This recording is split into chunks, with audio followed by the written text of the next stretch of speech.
Greetings from the cosmic horror. The stars are right once again. The great old ones allow us to talk for 30 plus minutes. H.P. Lovecraft, the horror writer, is a genre unto himself. I'm your cosmic host, Mike Griffin, executive of the Lovecraft Estate on Yaga, joined in by two from Material World, David Guffey, a professor at Miss Patonic University, and Richard Wilson, who has misplaced the shining trapezoid hedroid. I said that right, trapezoid of the mayor. Our guest today is Curtis Cansler. It is right, Curtis Cansler. Cansler, excuse me. I can always find a way to mispronounce the name. Who is involved with many things, which we will talk about. But right now, I introduce you as the host of Keep Hopkinsville Weird page on Facebook.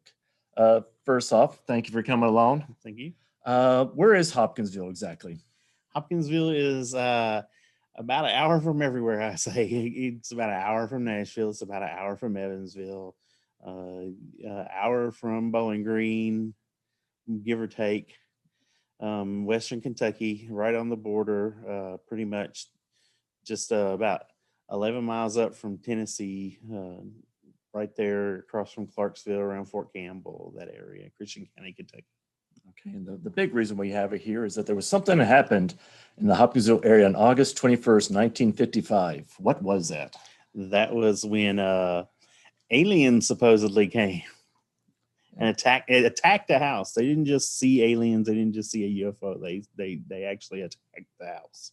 Attacked the house, and it was some families that were involved. Yeah, there was the Langfords, the Suttons, and there was also another family involved that were friends of the Suttons, and I cannot recall. It was like a Billy Ray Taylor who's involved. Taylors, and multiple children. And can you give a little outline of what happened to the family? Yes. Around 7 p.m., Lucky Sutton, Elmer Sutton, everybody called him Lucky, he went out to go get water from the well. They had no running water at that time. And when he went to the well, he had seen a thing that was, the local paper called it a flying saucer. I think he described it as a wash tub, and it had a rainbow trail behind it. So he went to go tell the family inside the house, and of course no one believed him until they saw things later coming towards the house that were small humanoid alien type beings. I think they had like big eyes and big ears. Yeah, big eyes, very pointy ears. Their arms were longer than their bodies. Their legs were short. Most descriptions from the eyewitnesses, they had sort of claw-like fingers. At times, they're either described to be using the hands to walk like a gorilla would, or they're floating, depending on what the particular eyewitness thought they saw at the time. And they put out their guns, didn't they? Oh yeah, a shotgun and a pistol. Yeah. And what happened when they tried to shoot at them? Basically, I think the first shots were fired from inside the house. The things supposedly had pressed up against the glass of the house, the windows, and they just started shooting at them. When they went outside, one of them, two of the men inside the house went outside. They got their hair pulled from the roof. Then they started shooting outside, and when they described shooting them outside of the house, that was when they said that the things would fall over and get back up. Most of the time, they would hear a metallic ping or some kind of ricochet sound when they hit them. But the things never seemed to bleed or get injured. They would just fall down like they were dead and then get right back up. Like some type of a cartoon character. It's sort of like just like a cartoon character, sort of like a Bugs Bunny. You got me, and then right back up. And after a point, they left the house, didn't they? Yes, around 11, they left the house and went straight to Hopkinsville because that was the closest town with police, and literally told the whole story to the police. The police went back out there, and they got out there pretty quickly too.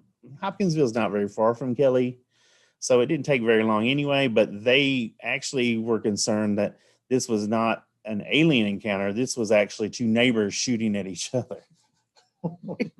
So they wanted to get out there and find out what was going on. And what did they find there? Pretty much nothing. No tracks. There was evidence that the house had been shot, from the outside or from the inside, shooting out where the window had been busted.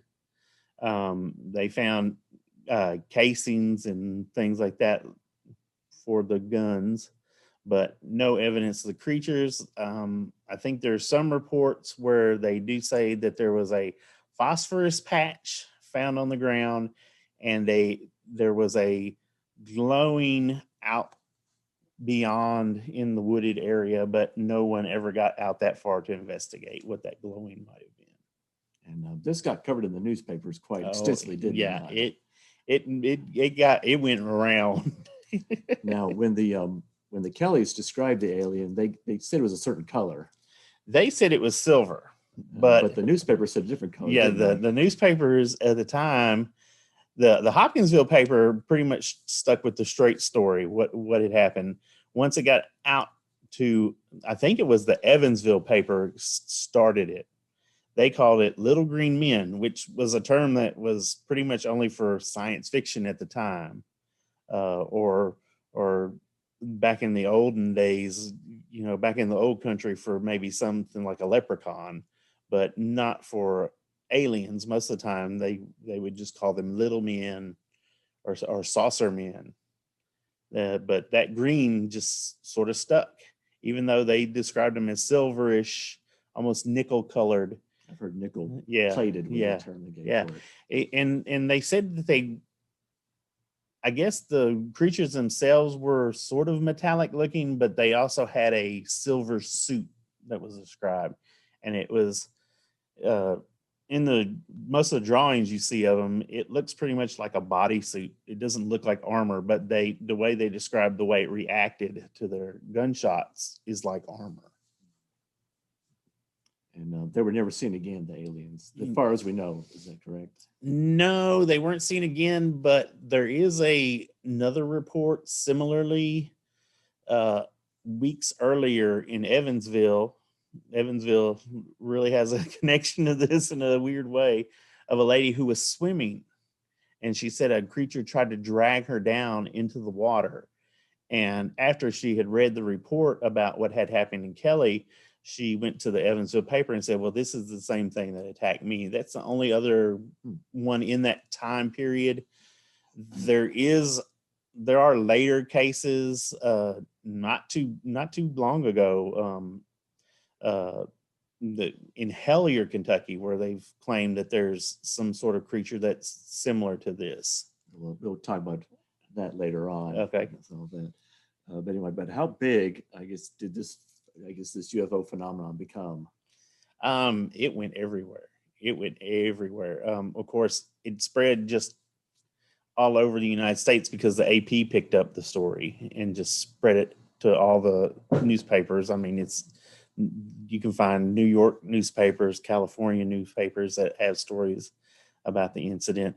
And then afterwards, once the ufologists got a hold of it, and then even more so in the 70s when UFO phenomenon also had another big explosion in popularity, you get it like internationally. It becomes an international story, and you find things like all the way in Japan in books where they have stories about it and illustrations of the creatures. And quite extensively in Japan. Yeah, they love it. They love it in Japan. Yeah. It's one of the most popular UFO stories. And it's about even made into Pokemon. Yes, even made into Pokemon. Sableye is the name of the Pokemon that is based on the Hopkinsville goblins. Something you brought a collection here, and I don't know if people the podcast will be able to see, but people do our video will be able to see some of these. Yeah, this one here came from Japan. He's quite a bit taller than all the other ones, and these two small ones down here are from Japan. So they even make toys of them. I've never seen a American toy directly made of it, but I've seen the Pokemon and I've seen the Japanese final toys made of it. Just for the podcast, the big one looks almost like one of those like monsters from a 50s, 60s horror film, like This Island Earth, almost like type of thing, except he has blue skin. And then the smaller ones, they look about more what you expected to look like from the stories, more of a frog-looking thing. And does this one glow in the dark? Yes, basically the same figure. They look the same. One looks like glows in the dark. The other one, and the other one is more of like a gray, I guess the nickel-plated color, with very realistic veins in its eyes. And then you have like these smaller ones. Yeah, those are from the Christian County Museum, and they look almost like alien grays. Yeah, just with little sort of horns more than ears, variations. And and there was a filmmaker who got, I guess, who heard about this story, and was he planning on making a movie about it? Yes, you're talking about Steven Spielberg. That's correct. Yeah, Steven Spielberg. I've heard different stories. I heard that he was working on it before he did Close Encounters, but I've also heard that he didn't decide to do it till after Close Encounters. But I know the script was written after Close Encounters. It's called Dark Skies, and Dark Skies was going to be almost at first the first part of the movie was going to be pretty much a straight up version of what happened. The aliens attacked the farmhouse. Then, kind of in the second act, a boy befriends one of the aliens who's a good alien, and all the other aliens who are kind of like a little gang of aliens go and attack the whole town later. And Spielberg liked the story about the boy befriending the alien. So he was like, well, I've already done a lot of serious movies. I've done a lot of suspenseful movies. I want to do a family movie. I want to do a kids movie. So he takes that story with the boy and the alien becoming friends and turns that into E.T. Now, he's a producer also, so he was also producing a lot of movies in the 80s. So Joe Dante had come to him later and wanted to do a darker, kind of humorous version of the Roald Dahl Gremlins as a movie. And they sort of went back to the Dark Skies script, but the good alien befriends the boy and the bad aliens that just decide to go and attack a town, and that becomes Gremlins. But there's also another Spielberg related movie. There's three. Yes, there's another one that's tangentially related because they still go to the Dark Skies script about the house being attacked, but instead of it being aliens, they change it to ghosts, and that became Poltergeist. Did not realize that script got a lot of got around. They milked it, didn't they? Is it really related? Because Dark Skies, that title's familiar to me. And it's something like there is a movie. Yeah, and it's about UFOs. Yeah. That's just coincidence. That was later, and they probably saw that was a script already, so they just decided, well, no one owns that name yet, so let's take it. Go ahead.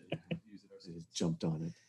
And do you know why they called it Dark Skies? Was it like they had something to do with something that happened to Kelly, or are they just like no? And there's nothing directly related to Kelly that was Dark Skies, other than most of the incidents happened in the evening. It was August, so the first UFO that Lucky Sutton saw was probably still in the daytime, but most of the attack at the house would have been in the evening. So that's the only thing that I could think where Dark Skies comes into it. But other than the fact that it just sounded ominous. Yeah. The house is gone. The original house is gone. There is a house on the property. And you can even see where the well is. I know at one time they had a fountain over the site where the well was, but people don't really like to give it out that live around there. So unless you know somebody that knows somebody and they're friendly with the folks that live there, it's private properties, and they don't really like people coming over there I've been there with one of the owners of it. And she showed me like all the videos she had, even showed the well house and stuff like that. That's cool. And so I got to see all that stuff. That was quite interesting. And there was some guy did a video, and there's like some gas pump that was like next to it. And he's like, this is where the aliens stopped to refill their spaceship and all that. I know it's not too far from the park. They were literally giving tours where the house was when they were doing the last few years that they had done the festival down there in Kelly. And you may not be able to see the house, but I think there is a UFO or flying saucer. Yes, there's a UFO in Kelly. It's permanently parked. Yeah. And that was part of the festival that y'all started? Yeah, the festival started quite a few years back now. They haven't had it the last few years because of pandemic-related stuff. They did not have it again this year. But supposedly they're going to have it again next year. Hopefully, cross our fingers. It's kind of fun. It's basically what you would think of as a small town festival. They have bouncy houses and food vendors and things like that. So we got musical acts and stuff like Musical acts.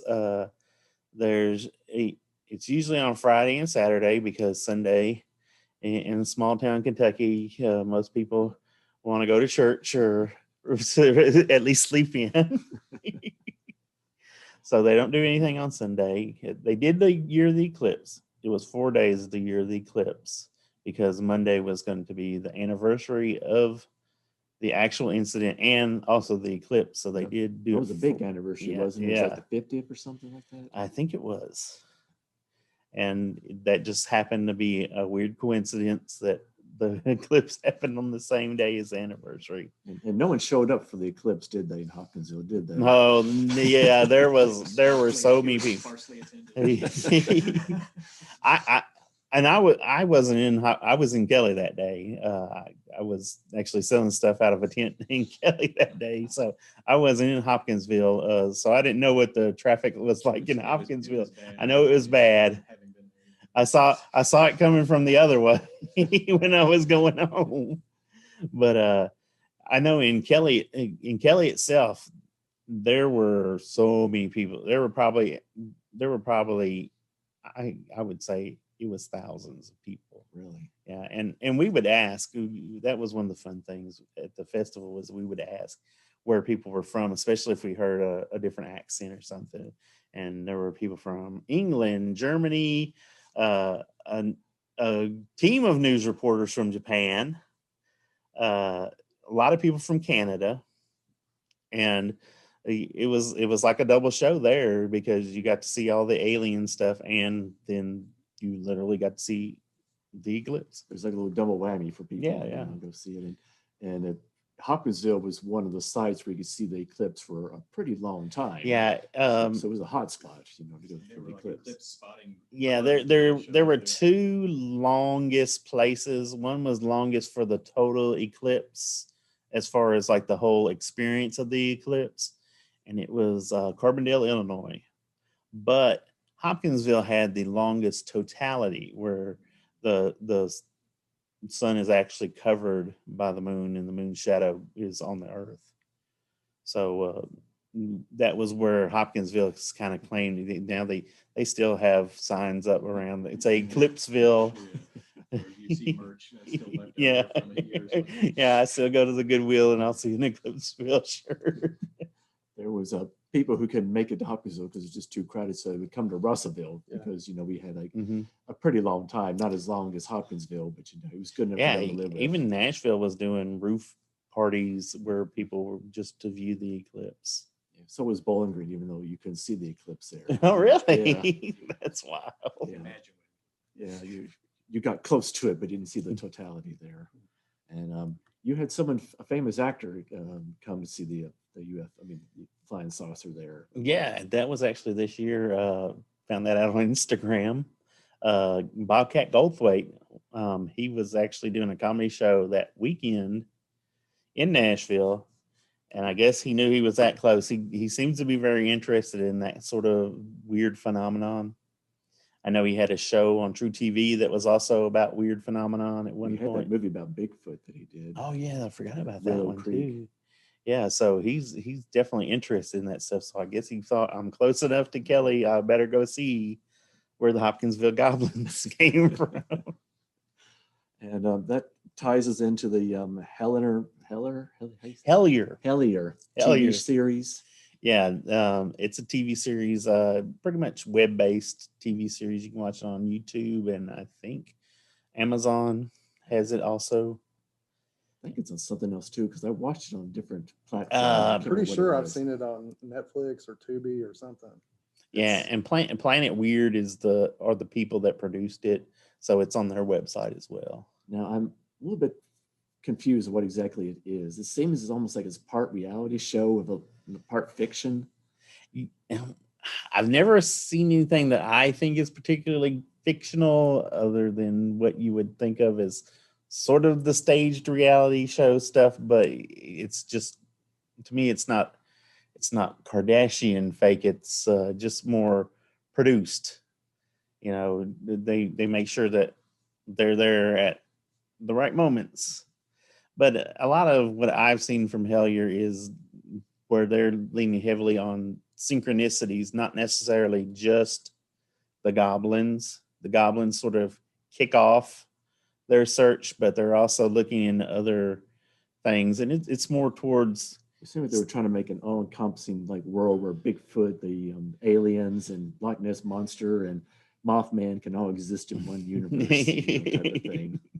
Well, I guess if you're a real believer, if you're a true believer, then they all do exist in the same universe. It seemed that they're basically paranormal investigators. Yeah. And there's another related podcast that's called Pennyroyal. And Pennyroyal, I love it. It's very intriguing, but they can get even further out there in connecting things, like things that I never thought would be connected to that area of Kentucky.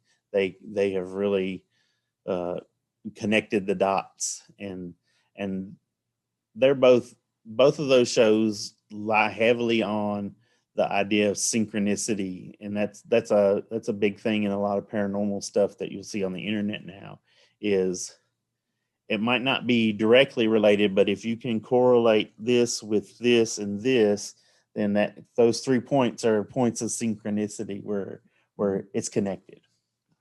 It's all connected. It's all connected.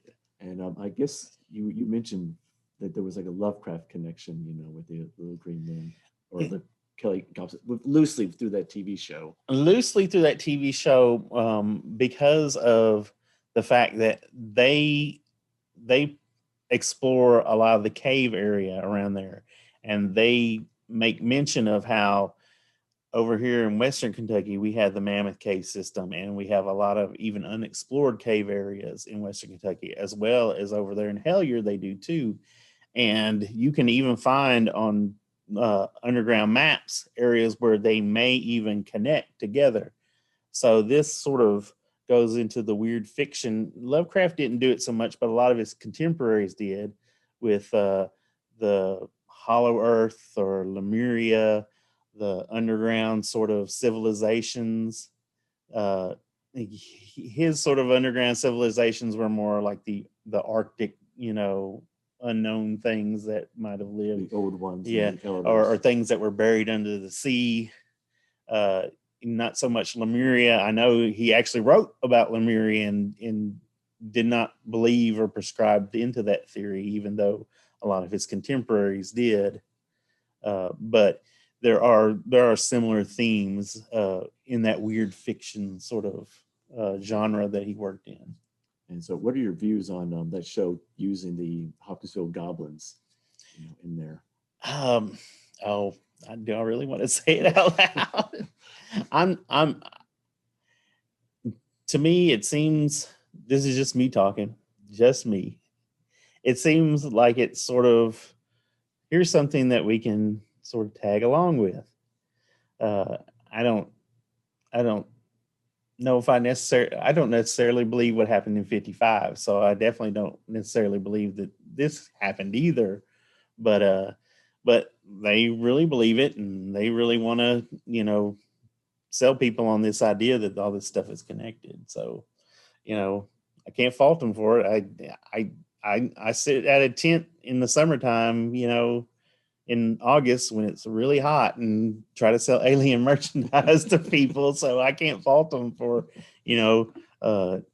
making something of it where they can also have like a commercial, appeal to it.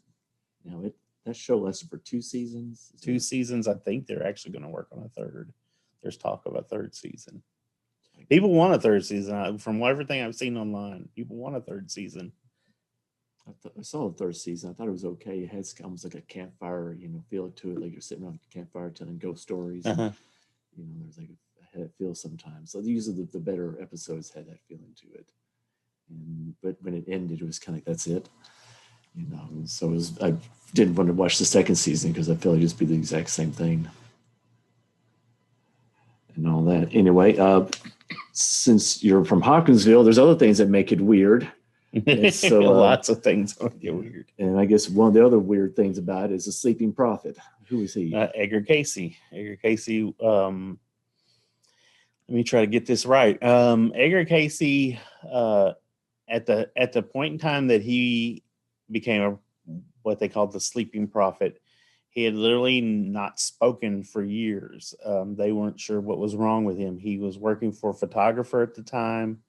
I think most of the time he had to jot down what he was telling people because he had some sort of problem, they thought, with his vocal cords where he couldn't speak. And then at one point, he had a dream that showed him how to cure his problem with his vocal cords. He did it and it worked. Then other people started hearing about this and they were asked about their ailments. And then he started doing the same thing. He would go to sleep, have some sort of vision or dream about what they were experiencing. And then he would prescribe to them what the dream had told them to do in order to cure their ailment. And many people claim that it really worked. And there were other things that he did too. Did he have predictions that he made? Predictions, prophecies about Atlantis. I know one in particular never occurred, that Atlantis was going to rise. That was supposed to happen back in the later part of the 20th century and never did occur. It's like the 90s or something. Yeah, they believe it was the 90s. But there's still a school and research center that's devoted to his writings, and they still investigate. I think it's the ARE. I cannot remember what that acronym stands for, but it's out in the Carolinas, and they're still active to this day, and it's still based on Edgar Casey's writings. Now, he moved away and was based out there, but when he died, Yeah, he was buried back in Mhm. Hopkinsville. he moved around quite a lot once he became famous, but then he did settle out towards that way. Or was it Virginia? Was it Virginia? Keep thinking Virginia. Yeah, you're probably right. And I do remember you posted like the National Enquirer articles about Edgar Casey. Oh yeah, and, there's so many. the one that really stuck out for me is like he reincarnated as a fly. As a fly, that was the Weekly World News. Okay. Yeah, that was about a month-long odyssey, and all of his predictions in Weekly World News fashion, they were fly-based predictions about the world of the flies. And I love the picture they had of him. It's like Edgar Casey's head on a body of a fly. Yes, the older Edgar Casey's head. So he didn't get to even reincarnate as the younger Edgar Casey. He was reincarnated as the older Edgar Casey. I just thought nobody would recognize him. Stuff like that. And some other odd things. A lot of people in Hopkinsville believe John Carpenter went to Western State, not as a patient or anything, but as a student. As a student at Western. Yeah, the Western Kentucky University. Yeah, Western Kentucky University. Yeah. And that's an old Hopkinsville urban legend, is that when the governor of Kentucky told the people in Hopkinsville, you can have a college here or you can have an asylum, and they picked the asylum. I've heard that story. And that's why they're both named Western. Of course, that is an urban legend. It's not true. Neither facility is based on the other or determined by the other. It They're was like years apart. Yes, Some of years them apart. created. Yeah, years apart. But that legend still sticks around to this day. But there is that connection with John Carpenter, that and it's not it's not concrete. We don't know for sure. We do know that he said this in one of the Halloween anniversary DVDs, that for a class he had to go to an asylum.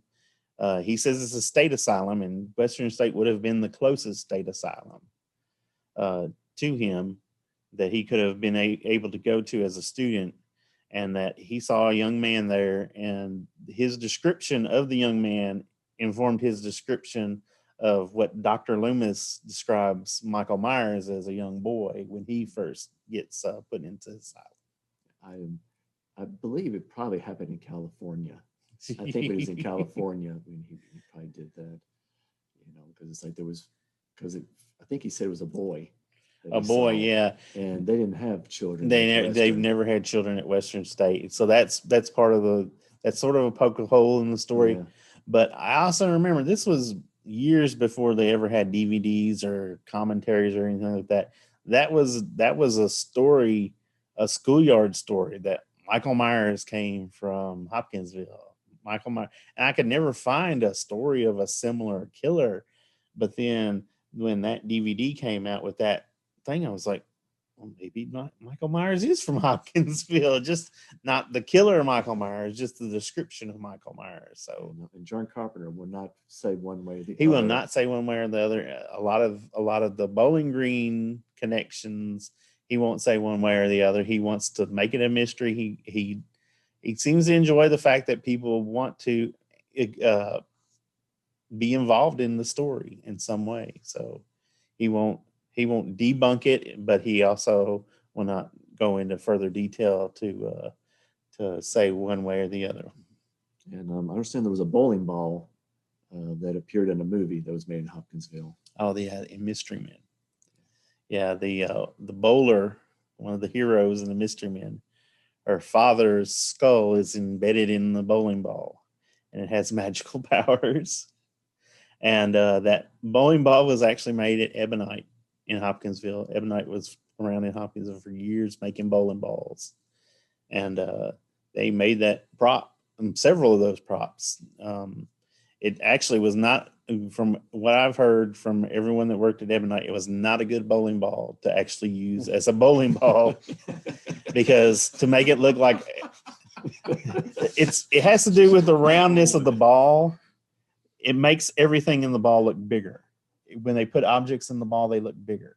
Well, the skull still had to look like a human skull was in the thing, so they couldn't have it too big, and they couldn't have it too small. So they had to make it the size that's larger than most objects they put into a bowling ball. So it threw off the weight of the ball. It also made it very prone to cracking, which is why they had to make multiple props for the movie. I don't think a lot of people were wanting the bowl with it, but I guess it looked good for the movie. Now, there was another movie called Kingpins. Did they have anything to do with any of the unique bowling balls in that one? I've never. With the rose inside it. Yeah, they probably did, but I've never looked into it. You're gonna send me down a new rabbit hole today. Got to know. Yes. That was actually a listener's question. They wanted to know, about Kingpin. Yeah, the Kingpin, and it would seem they were really in the 90s. They were really big into doing the balls that had some sort of object. I actually had a comic shop in the 90s in Hopkinsville, and we'd have engineers come into the comic book store looking for things that they could try out to put into the ball to show potential customers. And I remember one time, one of the engineers, he was just grabbing every Star Wars toy that he could, because they were literally doing a pitch to Lucas to try to do Star Wars bowling balls? Star Wars bowling balls with objects inside, like maybe like a Millennium Falcon or an action figure or something like that. Wow.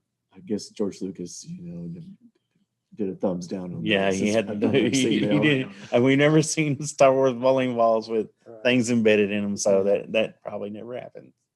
Just think of the market. That seems like a real missed opportunity. Yeah. I know at one time I even told him, because that was when the Kenner Hasbro toys were coming out again, the beefy Power of the Force figures, and I said, this probably isn't going to work. Y'all have to deal with a lot of heat. And this is a very soft plastic they use now. It's not like the old Kenner plastic where it was a little harder. I said, these things are very soft.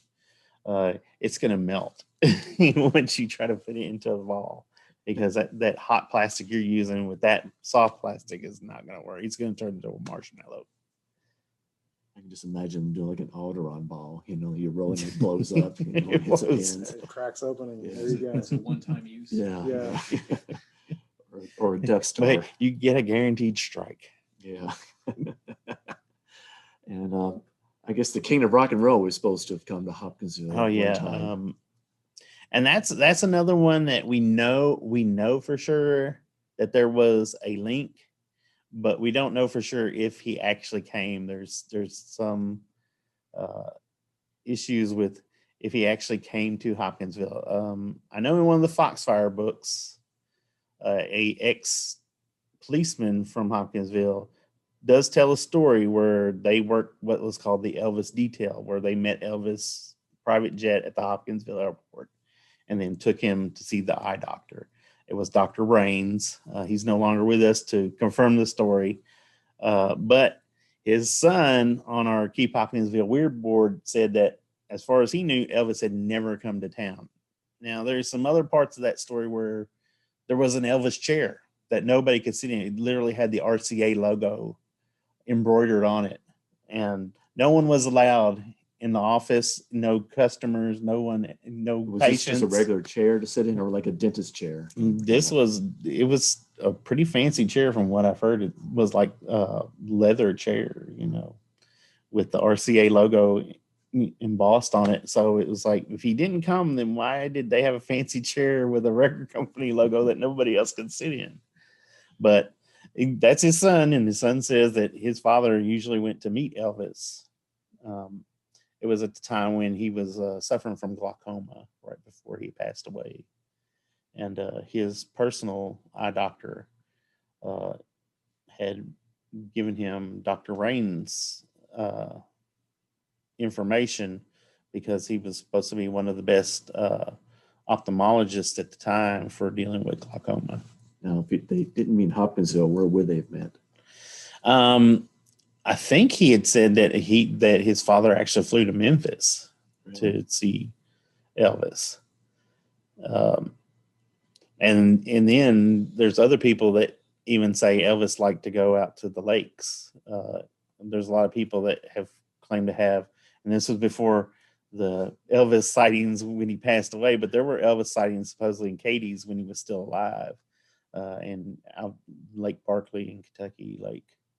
Interesting. So that would also back up that he possibly had come to the area to see his eye doctor and maybe had also spent some time, enjoying some leisure activities. Interesting. All that. And speaking of music, Hopkinsville was part of the Chitlin circuit, was it not? Yes, the Chitlin circuit was where the black entertainers at the time, there was still the segregation in the clubs and things like that. So a lot of the black clubs in Hopkinsville would host the big black entertainers of the time, B.B. King, Ike and Tina Turner, a lot of the acts. Cab Calloway was supposed to be one. Yes, I've heard Cab Calloway. Little Richard is probably the biggest one. He'd love to come to Hopkinsville. It's actually in his biography. It's written like an autobiography, but he had a ghostwriter do it, so they just call it the biography. But it's all written in first person, and he describes, coming to Hopkinsville, how much he'd love to come to Hopkinsville. And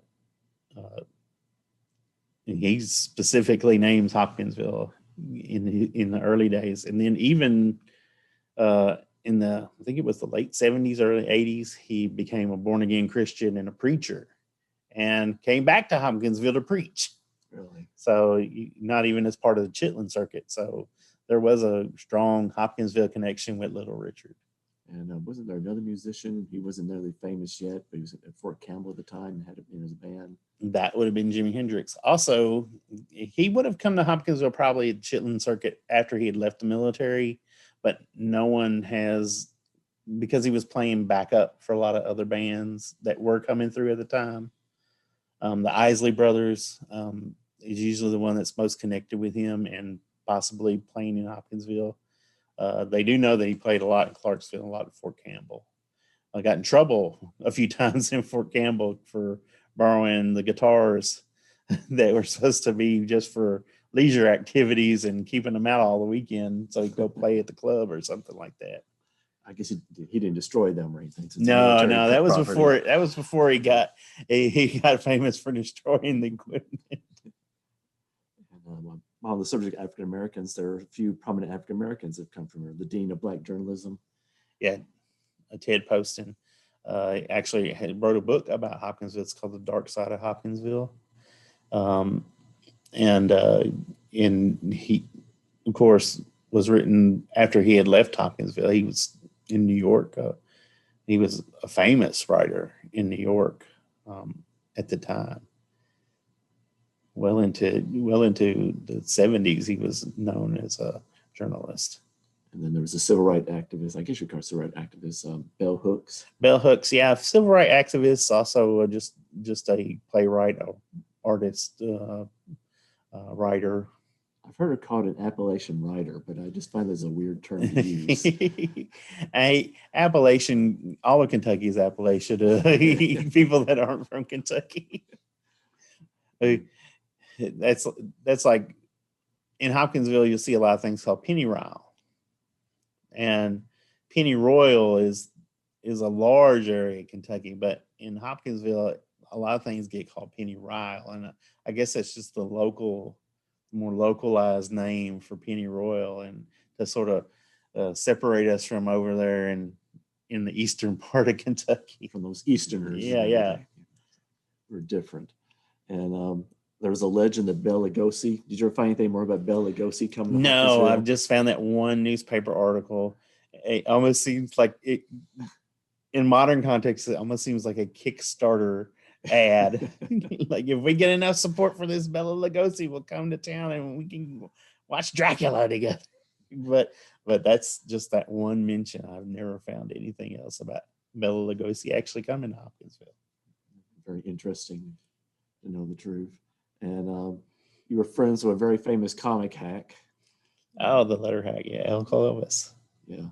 And for those who don't know, in the internet age, a letter hack is somebody who's like, would write letters to the back of a comic book, like a letter saying, I love this issue and stuff like that. And instead of just complaining on the Facebook and message board. Yeah, right. Back in the old days, you actually had to write a letter and all that. And, Pencil and paper. spend money for a stamp. Yeah. Since we're back around to the topic of comic books, I've been talking to Kurt about this for about a year, and I may have mentioned it to you, but what's your opinion of the original design of the scrolls? Do they not resemble the Hopkinsville goblins? They do. I mean, we got one right here. here. They look just like. It makes me wonder if Jack Kirby hadn't seen some of that stuff. For those in the video feed, you be the judge. Wait, the cameras are way up there. Well, you can't see it. You'll have to go up there to the camera and all that. Yeah. I'll blow it up. Yeah. Tell me if it's A little washed out, but they should be able to get a general idea. So that's a theory of mine that I've had for a few years, and I've been asking Kurt about it, and maybe we could I don't know, tie it into all that somehow. Here's another point. He was really into science fiction, and the look of the things is very much a mush of a lot of what you would have called back in the old days the bug eye monster, Right.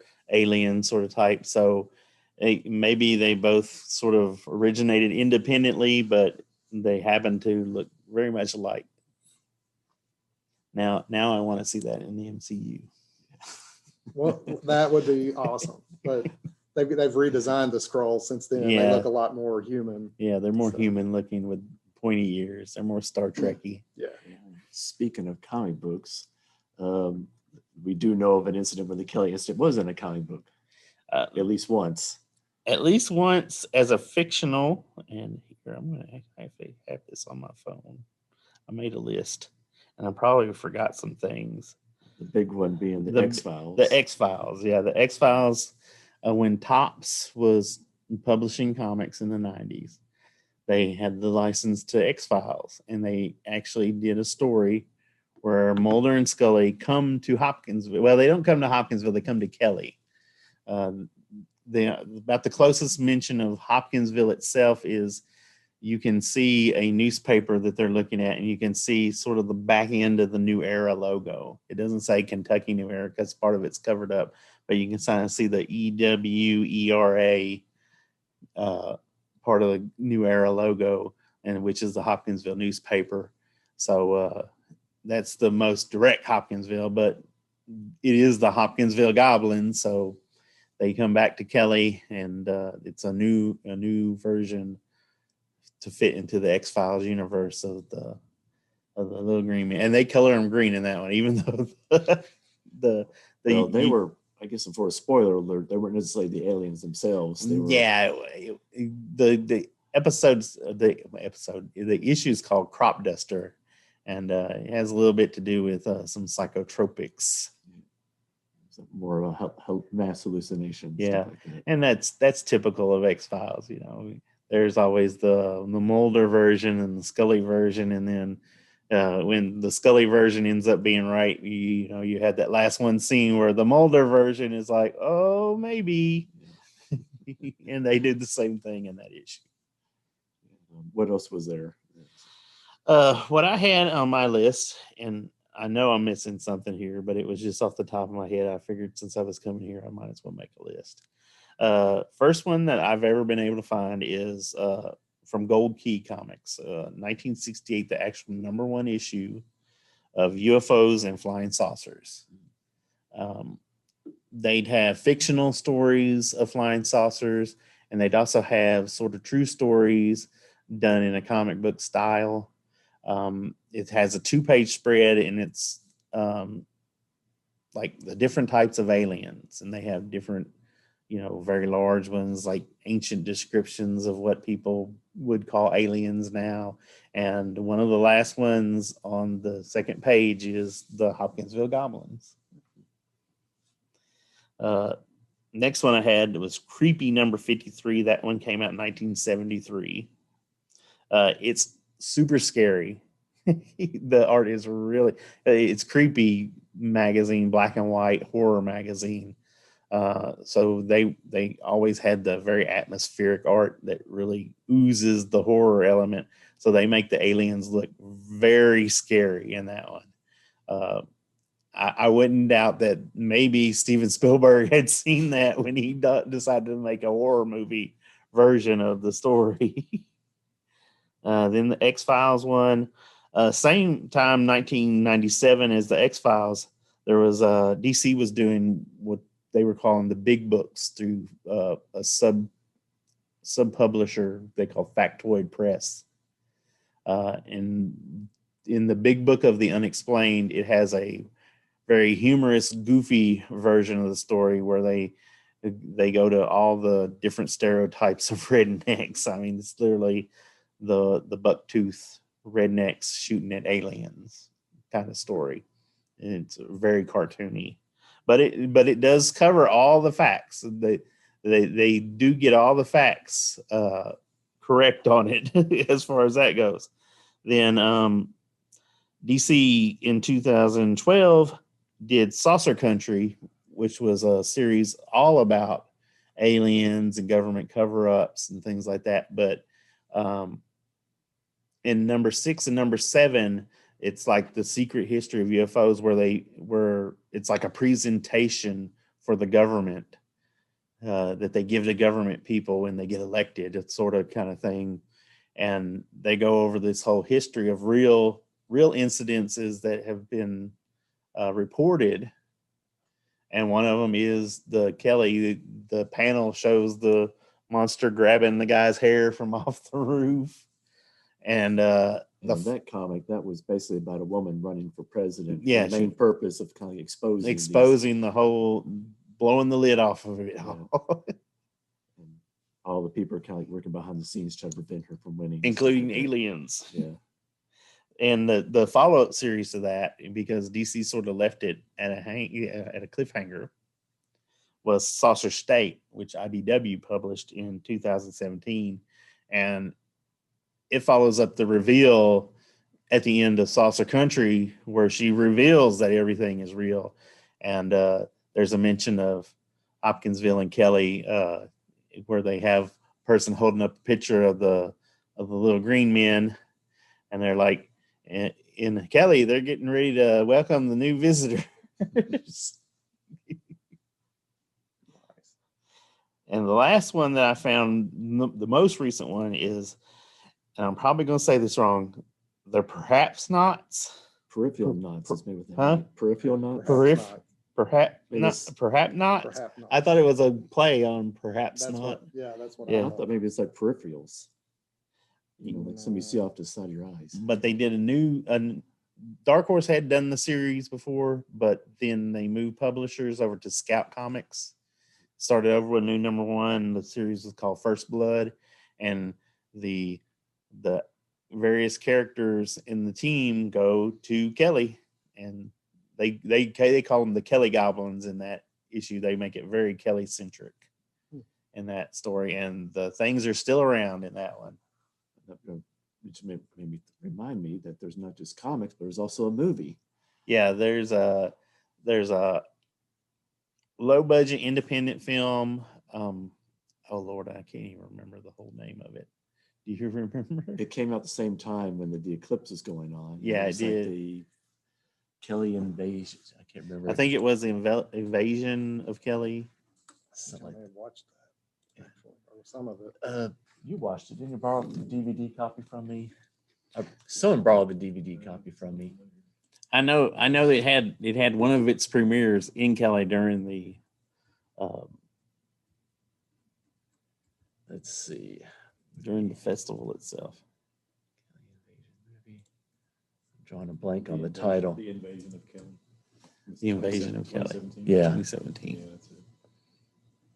Yeah, it was like Had a lot of local cast in it, from what I gathered. And I think some of the actually family members, like their descendants appeared in the movie as their ancestors, like they say, or their relative.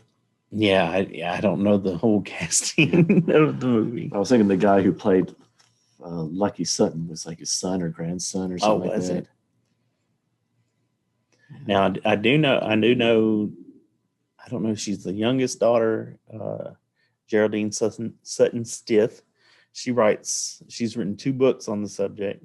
She's pretty much the person in the family that keeps the story alive. I'm trying to remember, was she at the house? No, she was actually too young. She was not even born yet. But when you're in that family, you've probably heard that story more times than you wanted to. So she comes out every year when they have the festival and tells the story probably at least 3 times. They'll have her come out and tell the story.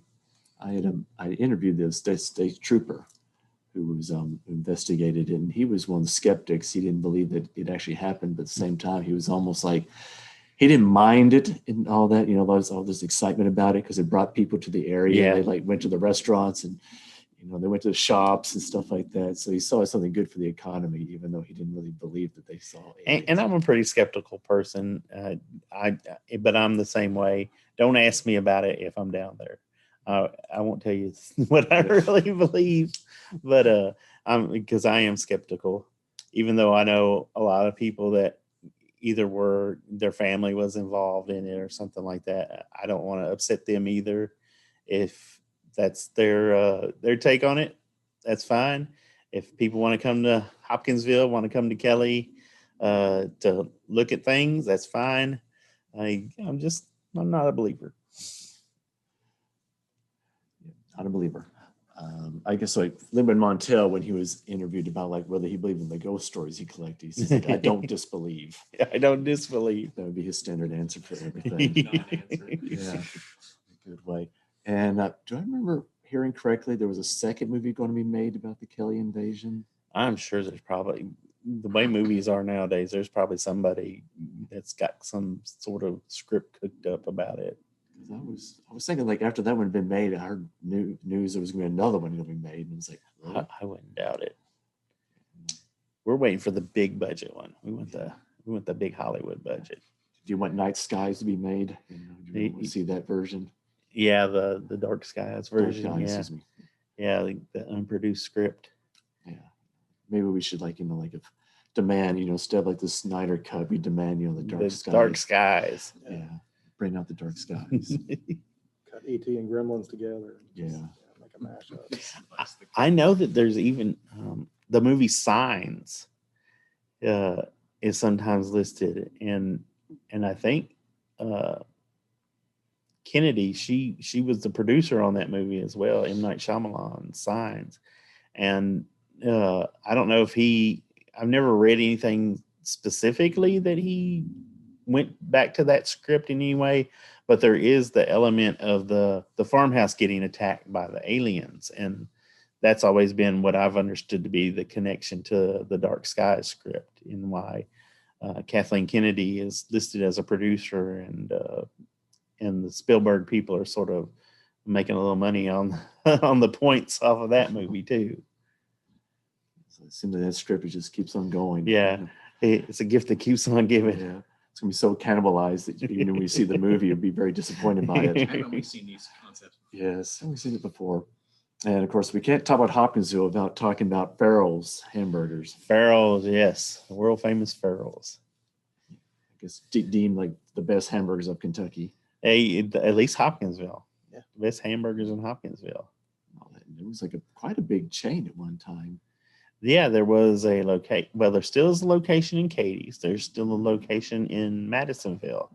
I believe there was one in Bowling Green at one Actually, time. there were three. Three in Bowling Green. Yes. Wow, it was a chain. There's three. There was one in Clarksville. And Let me see. Was there another place? Henderson. Henderson. Okay. Yes. And I saw mentions of a Farrell's Drive-In in Nashville, but I don't know anything more about it. It was just like a one ad for like wanting to cook. They didn't mention anything about it. And so I'm very curious, if there was one in Nashville or somebody was just capitalizing on the name, but I don't know. I can't find anybody knows anything about that restaurant. Who knows what could have been? It could have been Yeah. at least the next Burger King. Maybe not the next McDonald's. Yeah. We don't want all McDonald's in the world. I know you won't be able to you can't get fries in Hopkinsville. You can get fries in Cadiz, but you can't get them in Hopkinsville. Yeah, and they've been around at least since the 1920s. 30s, 20s, 30s. The 20s, they've been started in Owensboro, the first location. Okay. And in the 30s is when it came over to Hopkinsville. Yeah, their sign has the date. I think it's 32. And it was quite the big event. All the businesses, putting up front, paid for big ad spaces, welcoming Farrell's to be there. Having the 5-cent hamburger at the time was like a really big thing. Mm-hmm. And it was the same thing in Bowling Green when it came. A lot of businesses were like, you're welcome. You to come here and all that. You become a big city once you get the 5-cent hamburger. But here's the interesting thing about the Farrell's in Bowling Green. It became not known for its hamburgers, but for its chicken. Chicken. They served chicken. All right. Yeah, it went through many incarnations. In fact, at one point, the Farrell brothers, Lee Farrell ran a grocery store instead. Oh, really? And then he changed it into like a drive-in, and he served chicken and seafood. Even though it was called a drive-in, they had like a meeting room space. A lot of places would meet there, stuff and everything. And had like cryptic clubs called like the TDO come in and meet there. Oh, the secret societies. Yeah. See, we thought we were so weird in Hopkinsville. We never had the secret societies coming into Farrell's. Yes, the secret society of Farrell's at Bowling Green. And jumping back a little bit to Uncle Elvis, what was he like? Oh, he's still one of the coolest guys I know. I see him at least once a year now. He lives closer to around Paducah. He's a comic shop in Metropolis, doesn't he? He works sometimes at a comic store in Metropolis, and that's where I usually see him during the Superman celebration. It's kind of one of the running things with people that go to the Superman celebration. You'll always see all your old friends at the Superman celebration, and that's definitely true. And his he was an only child. So where did the uncle come from? I think it was just a comic letter moniker to add to, at that time, a lot of the comic letter hacks were using some kind of name like T.M. Maple, and probably the most famous of all of them. I guess Uncle Elvis be the most famous from Kentucky who ever appeared. Yeah. He appeared in, it seemed like no matter what comic you picked up in the 80s and 90s, you found a letter, of him. Oh yeah, DC, Marvel. I have heard that Marvel editors were a little more reluctant to publish his stuff, and I've even heard John Byrne absolutely despised him just because he had a name. Really? Like how dare this guy, try to make himself somebody in the comic industry. He doesn't draw or write or anything. He's just writing letters. and I've heard stories where he told his editors that if you publish his letters, I don't mind if you publish his letters, but do not put that Uncle Elvis name in there. You put his whole name in there. So you'll see some Marvel letters where it's Elvis Orton instead of Uncle Elvis. Interesting. I did notice that. I thought maybe it was just the way a preference. He just wrote it that way. No, it was purely on editorial. They would change his name for the letters. And I guess like his most favorite comic would have been, what was it? Grimjack. Grimjack. And you appeared in letters. Yes, I had 2 letters published in Grimjack, and he told me that they were usually I think they are about a year apart. The first one I know he came and told me he was working in Clarksville at what was Viking at that time, and he came in and he was like, "You're gonna have a letter published in Grimjack," and I was working at Imagination Hopkinsville, Herb McGrath's store in Hopkinsville, and I was like, "No," he's like, "Yeah," because he'd gone up to what's now, I guess, C2E2, but back then it was just Chicago Comic-Con. And he knew a lot of those people because they knew him from the letters. And I guess he said something to Mike Gold at the time and got one of my letters published. He had a very interesting nickname. My nickname? Yeah, your nickname. Oh, Chainsaw. I got that from the radio station. It's like your fascination with horror. Yeah. They and that tied in with what was that, Summer School? Summer School, yeah, the movie Summer School, the Mark Harmon movie. There's a guy called Chainsaw who's obsessed with the Texas Chainsaw Massacre.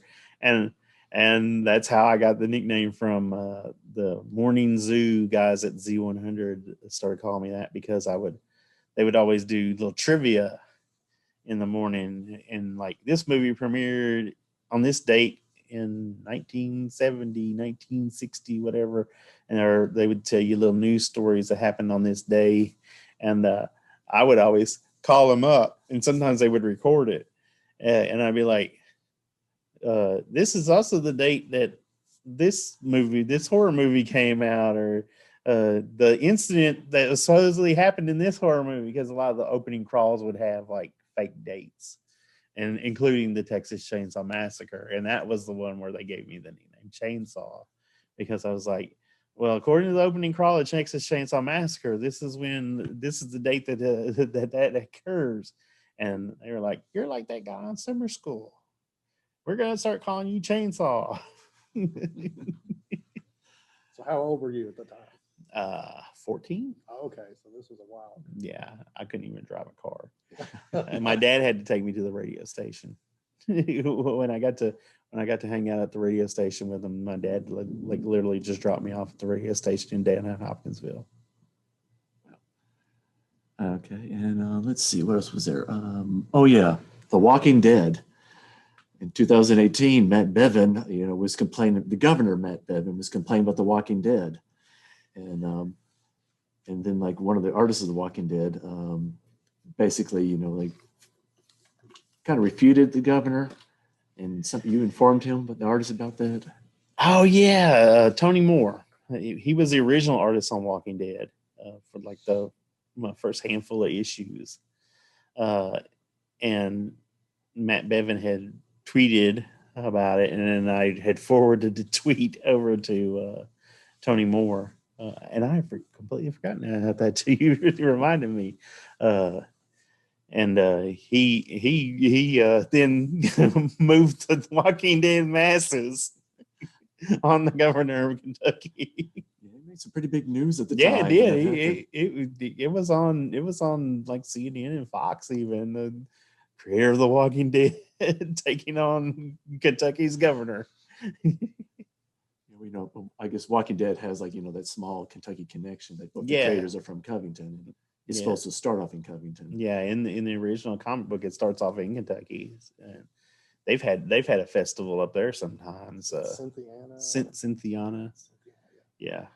And there was I've been to the little museum they have, and I've seen the exhibit they have for all the Walking Dead stuff in there. Yeah.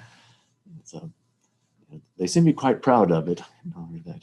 I know that in the show, of course, he's Georgia because they were filming in Georgia, but I don't see many sheriff uniforms in that part of Georgia that look like that uniform. But Kentucky sheriffs do have uniforms that look like that, like Rick's uniform. And when I even still to this day, if I see a cosplayer dressed as Rick Grimes wearing the sheriff's uniform, I get a little antsy because it's like, uh-oh, the cops are here. And you do something called Secret Base. Secret Base, yeah, that's That's my your business or sideline or whatever. Yeah, that's my side gig. I call it side gig. That's the what the kids are calling it these days. Mostly just, and I did have a comic book store back in the 90s. Kind of got lucky. My family was expanding at the time, so we closed up. And just happened to be when the comic market imploded at the same time. So I got out right before. But I've always had comics. I've always collected. At one point, I had a collection and I just hit a little rough patch financially. So I sold almost my whole collection. Very valuable stuff. Pennies on a dollar, like a lot of people do when they, just have to get rid of everything. And after that, I was like, I didn't stop collecting. Even though I was selling everything, I didn't stop collecting. And I said, no more. I'm never going to do that again. So from now on, if I sell something, it's going to be on my own terms. And that's when I started doing that on the side. Started at flea markets and stuff. I always said if I was going to open up another store, I'd call it Secret Base. And I always remembered the old Bugs Bunny cartoons where he would have all the signs. The rabbit is here. The rabbit is here. And Elmer Fudd will walk by like, where is it rabbit at? So I was like, have a secret base and you have a sign that's pointing down to it that says Secret Base. But it actually works better for a traveling thing like we do now. We do comic shows and things like that around the area. You recently had a logo design for that, didn't you? Well, we've always had a logo. I made a logo a long time ago. And then a friend of mine, Sam Payne, he's a graphic designer. He's done some comic covers. He did some interior comic work for Malibu. And I think he told me I hated drawing the insides of the comics. I'd rather do the covers. Yeah. And so, but he does graphic design work in Nashville. That's his main job, but he also does the comic prints and a lot of good girl, bombshell sort of art on the side. And so I was like, hey, I know this guy. Maybe he can redo my logo for me. So that he had recently redone the logo. It looks good. Oh, it looks beautiful. Yeah. And what is Concave?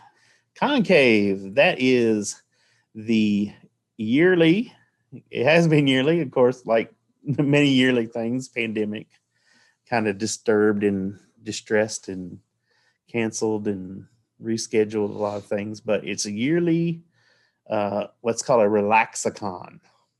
Relaxicon is basically like your science fiction convention, but there's no real hard programming.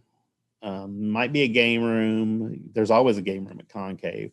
There is a lot of parties going on. It's just basically a lot of like-minded people who like science fiction and other genres who get together once a year in Bowling Green, and now they're kind of doing it 2 times a year. They have done a summer that they call concave, like Wrath of Khan. Wrath of Khan. And it's even looser than concave if you can be looser than a relaxed con. But it's like all the fun stuff of cons without all the troublesome parts of the cons. It's more about having fun. I know there'd be like some artists or writers would maybe selling their stuff out of their room, but that'd be about the extent of Yeah, like a big, convention center area where they would. Yeah, there's not. When they moved to Bowling Green, it was for years. It was out in the cave area. Even I think one time they had it at the Wigwam Village, but when we first started going, it was out at Cave City,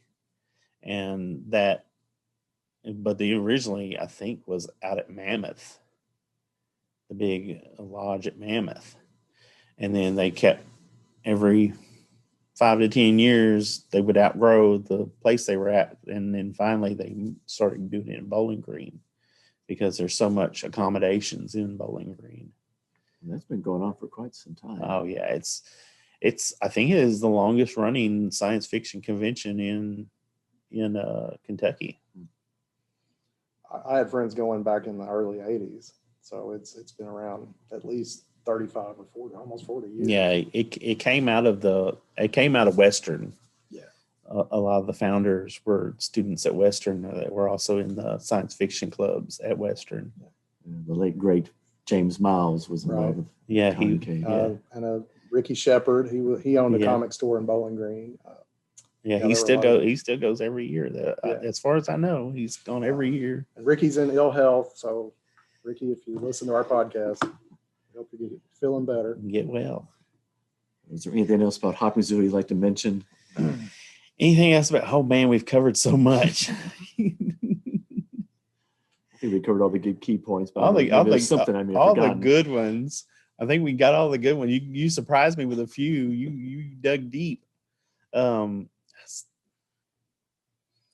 now I'm a little dumbfounded. I'm trying to think of one because like when people ask me, I've all like the Elvis one is like easy to dig out. It's like that's like my Yu-Gi-Oh trap card, But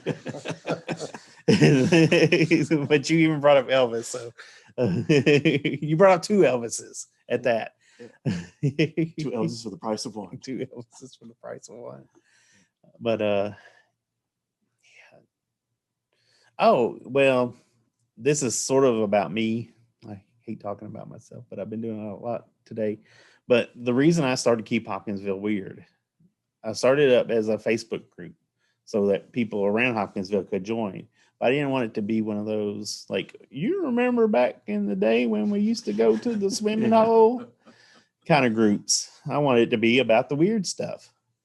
But it was always like something I would just throw around. And then I said, I'm going to do this because I was trying to find something about a lot of the tattoo artists back in the 50s and 60s that would work in Hopkinsville, because there are it's gotten bigger. Tattooing has gotten bigger, and there's quite a few tattoo artists in Hopkinsville now.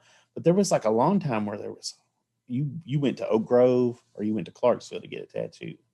You didn't come to Hopkinsville, and I found all these things where we had famous tattoo artists that used to work in Hopkinsville, and people would come specifically to Hopkinsville. I was like, this is it. I'm going to start up the Keep Hopkinsville Weird. And that's going to be my first subject, is these guys who used to come, even some of them back in those days. Hopkinsville was so popular with military people, especially going to get tattoos, that they would, they literally had like a little row in downtown Hopkinsville where a lot of them had set up. A Sailor Jack is probably the one that brought everybody from Clarksville. Like now you go to Clarksville to get a tattoo most of the time. Back then, Clarksville tattoo artists were coming to Hopkinsville because that was where the business was. And Sailor Jack apprenticed a lot of the guys that became like well known, like in the West Coast, because it's a very transitory, you try to find your niche, I guess, in tattooing. So like you'll apprentice somewhere and you'll learn the trade, and then you'll move on somewhere else and try to establish your own business. So especially back in the olden days. But Sailor Jack, I was so intrigued by the story of Sailor Jack, I started up Keep Hopkinsville Weird. And now we've got the group, which gives me a lot. People will just hit me out of left field with things on the group. And then also I run an Instagram page that's at Keep Hopkinsville Weird. And that's where I never knew about Instagram that much other than what it was called. And it had to do a lot with pictures. Facebook was people complaining about things, and Instagram was pictures. But there's a lot of visual elements to history and especially the weird parts of history. Have you been surprised that your page keeps going? Yeah, it's not it like gets it runs bigger. out, like you haven't run out of steam or anything. There's always something new Yeah. and surprising. really. And the strangest things, like everybody knows the Green Men, and so that's always a popular subject on there. And recently, what's his name, James Stokes, we had a thing about him on there, and he's not a very well-known actor. He not the biggest thing he's been in is Stranger Things, but he was in a fan film about Friday the 13th. Jason, he actually plays Jason Voorhees in his fan film. It's like Jason versus Bigfoot kind of thing. But on YouTube, it's kind of a popular fan film. And I just saw his name mentioned with Hopkinsville, and I searched his IMDb. I looked at his credits, and so I made a post on the Instagram and on the group. And we like exploded in members because I guess he has a lot of friends who have a lot of friends who have a lot of friends, and they all joined the group. It was like we had a week where it just exploded. But it always does that. And you never can predict what people will like gravitate towards, but it's never the ones that you expect. Everybody already knows the Green Men and things like that, but it's the offbeat stories of the lesser known things that you will see spikes in. It reminded me, wasn't there a werewolf story in Hopkinsville, like at a trailer park? Oh, yeah, that was on one of those. I don't think it was Discovery Channel. It was Destination or one of those. They had a story, and I was like, these people really did not, because it sounds really made up. I'm skeptical, but even that one was like I'll always have like some sort of benefit of the doubt sort of thing in the back of my mind. This one it's almost like a skinwalker werewolf that was attacking people at trailer park in Hopkinsville, which there's no news stories about anybody being attacked by creatures in Hopkinsville. I'm like, did you even research Hopkinsville when you came up with this? It's like there's something else we're kind of known for a lot better that you could have attached this to instead of skinwalkers. And that's the only time I ever heard it. We came across that one totally by accident. It was just a random Google hiccup, and it was like wolf creature attacks people in Hopkinsville. And so I've never seen that video, and it seemed like that other people have been able to verify, these people's account. yeah, like the neighbors or something. It's like, we just moved to Hopkinsville. We just moved into the trailer park, and all of a sudden this stuff started happening to us. It's never happened to anybody else. Just them and them alone. And I'm trying to remember, there was a comic strip that was drawn about something that happened in Hopkinsville, some Yes. dead bodies. Chris Schweizer, it was for Negative Burn when Image was publishing Negative Burn. I think it's a 2-pager. It's called Hoptown's Horrors, or Hoptown Horrors, and it's a totally true story about the dead coming back in a way. In his story, he comes from the angle of the kids go in the lake to just go swimming, and they come across bones, a lot of bones. And of course, law enforcement got involved in the real version of the story, the not comic version of the story. And once the police started investigating it, that I remember back in the 80s, that was when people were really worried about serial killers and stuff. So people were like, "Oh, is there a serial killer dumping bodies in the little river?" And it turned out it was a pioneer graveyard across the street where they were building the new Kroger's. And they came across the bones, and I think the contractors thought that they might be Indian bones because there is a famous spot in Hopkinsville that's for the Trail of Tears coming through, where we have actual Native Americans that are buried there.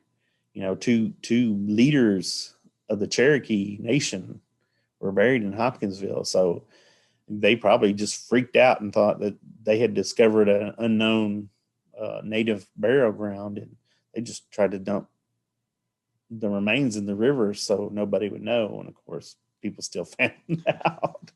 And there's still bodies literally under the parking lot of the Kroger's to this day.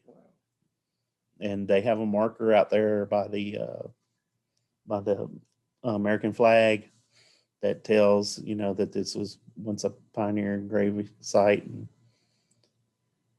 Sounds like the making for a Poltergeist movie or something like that. yeah, I have a friend. See, now you've uncovered one. I had a friend that worked at Kroger's for years when it first opened up on that side of town. It used to be down on the boulevard, and then they moved to the larger building. And he said every summer they would get bugs all on this one wall, inside and outside of the building. They would just like swarm all over, and they weren't just like regular beetles. They actually got some guy from Murray to come out there, and he said they were corpse beetles. But I think based on his description, it's some kind of graveyard. It's called a graveyard bug. It's just a very ugly looking bug, and it's just called graveyard because it has these ridges on it that look like tombstones. But still, you have a burial site out in the parking lot, and you get these swarms of bugs every year. It does seem like a poltergeist sort of curse, doesn't it? It does. And for every episode, you usually have like a word. And for this one is a word very particular to Hopkinsville that other people would mean something different, but Hopkinsville means something specific to them. Bird dog. Bird dog. Yes, bird dog is the ambassador to Hopkinsville. If you come to Hopkinsville and you hear a guy barking at you or making kitty cat sounds at you, that's probably bird dog. He's been on the news for good things and bad things, but most of the time he'd just leave you alone. He'd usually just leave you alone unless I've talked to him about it. The real name's Steve Page. My dad went to school with his brother, so I've known him for almost all my life. And then especially once he really got known for the barking, yeah, I'm sitting there going, you know, everybody talks about you barking all the time. I was like, most of the time I see you, you don't start barking till somebody else barks at you. I was like, so really you've made them, they act like you're the crazy guy, but you're the one that's making them bark. So is that how it got started? Someone barked at him and he barked back? Probably. I think the more famous he got for it, the more he started doing it. Once he got the nickname, I think that just put the nail in it. He just embraced it. But I think he's always done that to people just as a outlet. You know, better to bark at them than cuss at them or something like that. But now that he's really known for it, and I think sometimes you'll see a car go by and he'll just start doing it randomly. And I'm like, does he know that person? or is he just, I got to do one more. It's my quota for bird dogging today. Just keep a chart that I've done enough for today. Yeah. guess we'll wrap up. David, you want to promote the upcoming comic show in October? Oh yeah, don't forget that on October 1st, we'll have the Borderlands comic book show out at the Logan County Extension Office once again, 10 a.m. to 5 p.m. And some of these guys might be there as well. And I'll what's- be there. What's the address? It's 255 John Paul Road, Russellville. Russellville, Kentucky. Yep. Hope to see you all there. David, Richard, and Curtis, see the stars are no longer right. We must cease all discussions until they align again next month. 30 Minutes of H.P. Lovecraft is so secretly sponsored by the secret base that it's so secretive that not even the secret base knows it. The podcast was created in association with LovecraftPod.com and the Logan Speculative Fiction Group with the help of the Logan County Public Library and the Great Old Ones. Special thanks to Katie Tyson for being the Jacqueline Cochran of sound shaping and Josh Duke for the level 3. Until we meet again, may you avoid the goblins of Princess Cthulhu.